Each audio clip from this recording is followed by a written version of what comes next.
Hello one and all, welcome back to Cheapskate Gamer. I am Cheapy, also known as Chris, and November was insane. I participated in a online writing competition called NaNoWriMo, National Novel Writing Month, where you write 50,000 words in 1 month. That translates to 1,666 words a day. Oh, it is so tiring. But I did it. I managed to write the equivalent of a whole first novel of the Harry Potter series in a single month. Something that took J.K. Rowling 5 years. Is it as good as J.K. Rowling? I don't have a damn clue. But I wrote it. I did it. And that's something that I'm proud of. But now it's time to get back to what's important. And that would be gaming. And this game here that I have brought to you today is the first game that I have ever purchased. That's right, ladies and gentlemen, I have purchased a game. It was $4 on sale for Halloween. And I never really got around to playing it until recently, so I have not made it all the way through yet. But towards the end of this, we will actually get back into the game. And I do have to say, this one's doozy. Oh, this one is so good. It's... oh... But before I say anything else, I should introduce the game itself. This is Amnesia, The Dark Descent. I recorded the first time that I started this game, and it takes me through a few options here that most people wouldn't see after this, but it is pretty important because it actually sets up the scene here, and it sets it up very well because you're setting the gamma, you're showing how well the shadows show up, and it really helps with how it looks. Now, once you get to the game itself, it starts out just... oh, it starts out so creepy. You're following this guy, Daniel, through this... I guess he's going through the issues with his memory, the thing that he drank, that you will actually see me pick up in a little bit. It's a note that he writes to himself. And everything about it, just from right away, from the minimalistic interface, there is nothing there for you to see. There's nothing for health. There's nothing for your sanity, which is extraordinarily important. And there is nothing to really do to protect you besides run and hide. And it just... most of the time, games like this, it would be really hard for me to play because it would normally require stuff like that. Look at Resident Evil, look at Silent Hill, a lot of classic horror games. They at least gave you something. But this, it gives you so little, but it makes it so great because of it. I'd make a quip about that being my Saturday night, but my life isn't that interesting. Once you finally do start the game, you have nothing.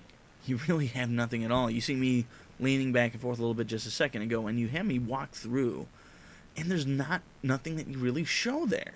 But you see the lights, you see everything there, and then you hit this point where Daniel just has this kind of weird freak out, and it's one of those points in the game where it's just really unsettling. Just that split second where everything, and there's another one right there, that feeling that something is not right. And you start seeing me looking in cupboards, opening up. And I do have to say, the interface, the way that it handles everything, the way that you close and open doors is really, really clever. You actually use the mouse as your hand. You open it and close it, and you move the mouse to do that. Now you see me coming through here. There's the fireplace, and I'm grabbing all kinds of stuff. Now, with the tinder boxes, you're going to learn that those things are really, really rare. And if you find them, don't use them willy-nilly. I went through half of mine in 2 rooms, and you'll see that in a few moments. But it is something where it is really creepy. It's very unsettling, just how little it gives you. You get nothing! You lose! Good day, sir! In all my time with the shenanigans with, the cupboard there, stupid me had my sanity start to drip down a little bit, which really isn't a good thing because sanity is such a huge thing in this game that if you really have trouble understanding it, then there's going to be some issues. In this game, your sanity meter it stays up high when you're in the light because you have a shadow coming after you. You have this sentient shadow thing that wants to kill you while you're trying to figure everything out that happened here.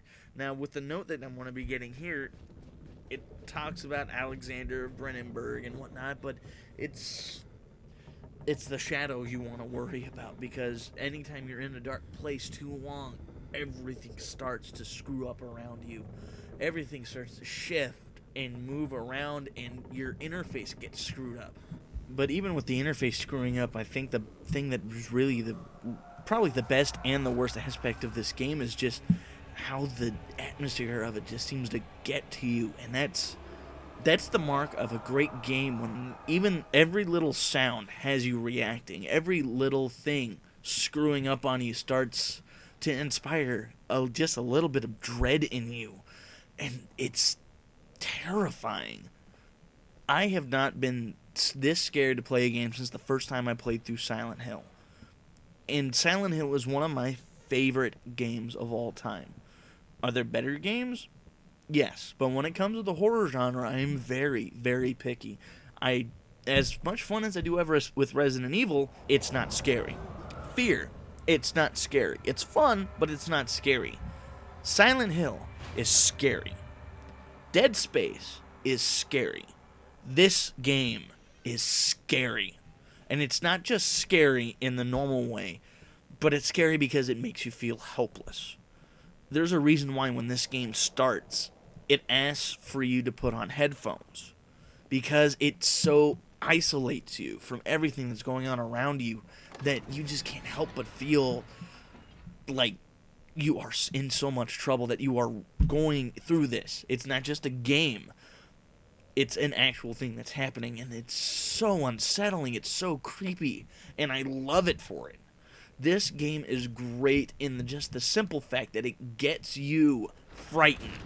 Okay, now I have to think happy thoughts. Okay, Sesame Street, Muppets, Batman. Okay, I think I'm good.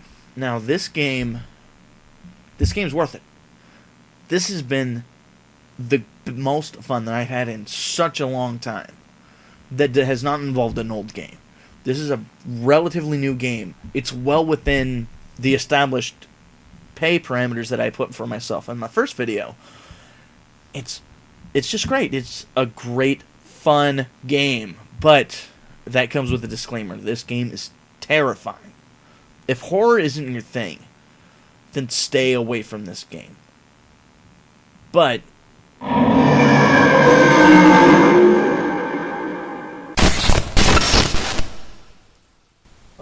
Okay, where's the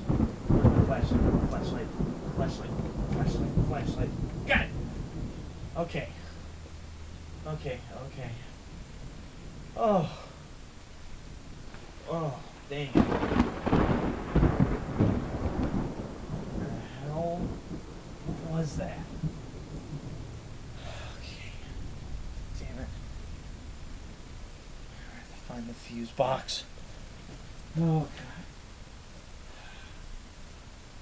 Sunny day, keeping our hells away. Where's the stupid fuse box? Hello? Oh,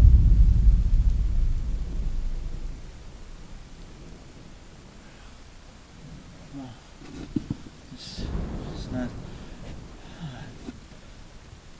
Oh, this isn't good.